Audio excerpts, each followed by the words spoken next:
And now let's welcome the House Democratic Leader, Congresswoman Nancy Pelosi. Welcome, Leader Pelosi. We sit here after 2 outrageous weeks. I know you can blame Republicans for this, but Americans look at what happened, most of them, with disgust. They blame all of Congress. What responsibility do you bear to move Washington forward, to change the mood in Washington, to make the American people proud again? Well, I join the American people in their disgust at what happened in terms of the shutdown of government. It's an unthinkable tactic to use in the political debate. But I will say that I'm very, very proud of my House Democrats and the Senate Democrats as well.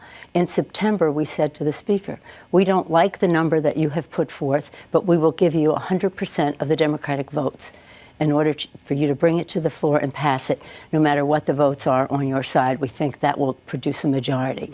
And they stood there before the shutdown, and then almost every day after, on the steps of the Capitol, signing letters and signing petitions to say, bring it to the floor, bring it to the floor. We don't like the bill. We think it's too low a number, but nonetheless, it is the number. The President accepted their number. The Senate accepted their number. The House Democrats accepted. The only people who did not accept the Republican budget number were the Republican House members, and that is But let's look forward. How we go forward. Tone? Well, and President Obama even said this week that he wants the tone change, and yet you were saying things like the Republicans are throwing temper tantrums. They're reckless. How does that move things forward? Well, the fact is that it's really important for the American people to have transparency on this. All of this was then, it wasn't 2 weeks, it was 2 weeks and 2 days. And that's a very big, again, every single day was a hardship.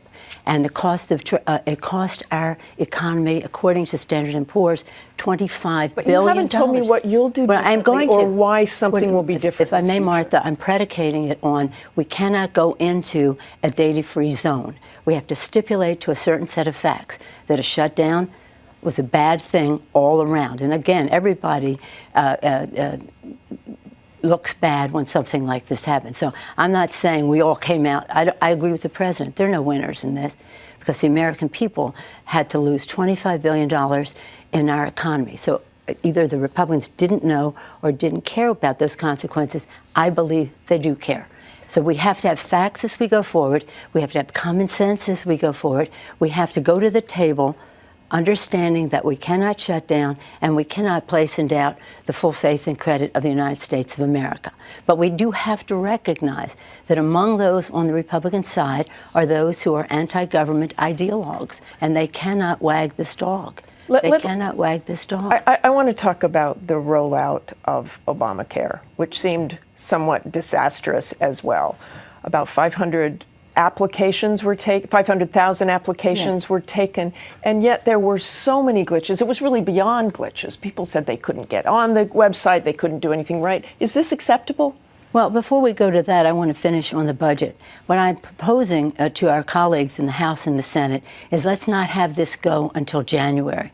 Let us try to figure out until Thanksgiving, the end of November. Let's engineer back from there, go to the table, respectful of the fact that this will have to be a compromise, not of principle, but of you think that's possible, that they'll actually do it before the holidays? Because in terms of our economy, confidence of consumer confidence in the markets as we go to the end of the year, we don't need this. It's not necessary. Everybody knows the debate. I need you quickly to comment on the Obamacare. Is now, that acceptable? As far as the Affordable Care Act, as I call it, the fact is that, yes, what has happened is unacceptable in terms of the glitches. They were overwhelmed to begin with. There's much that needs to be done to correct the situation.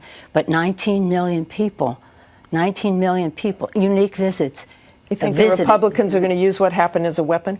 Well, I don't know if they do, because it doesn't matter. It has to be fixed. But what doesn't have to be fixed is the fact that tens of millions of more people will have access to affordable quality health care, that no longer having a pre-existing medical condition will bar you from getting affordable care, that all of the initiatives that are very positive for a healthier life, liberty to pursue your happiness, not chained to a policy, but following your passion. All of that is in place. This is unacceptable. It has to be changed. But any system that deals with that many millions of people frequently does have a glitch. Again, this is unacceptable. It must be fixed. They've doubled up on telephoning, all navigators, assisters to help people sign up. Quickly on Hillary Clinton. Yes. Do you see any way she's not going to run? I hope she runs. Given what she said this weekend? No, I was on a plane going home and coming back. I saw that she appeared in Virginia, and that for Terry McAuliffe. First political comments in 4 years. She's got to run, right? Well, don't you think? Let me say, if Hillary Clinton does run, she'll be one of the best prepared people, and she will win, I believe, if she runs. She'll be one of the best prepared people to enter the White House in a long time. She would be a great president. It would be a very thrilling thing for our country. She happens to be a woman, but she's first and foremost extremely qualified. And finally, if you will, a few quick thoughts on the passing of former Speaker of the House Tom Foley, who died at age 84 on Friday. What lessons can you learn? What lessons can the country learn from him?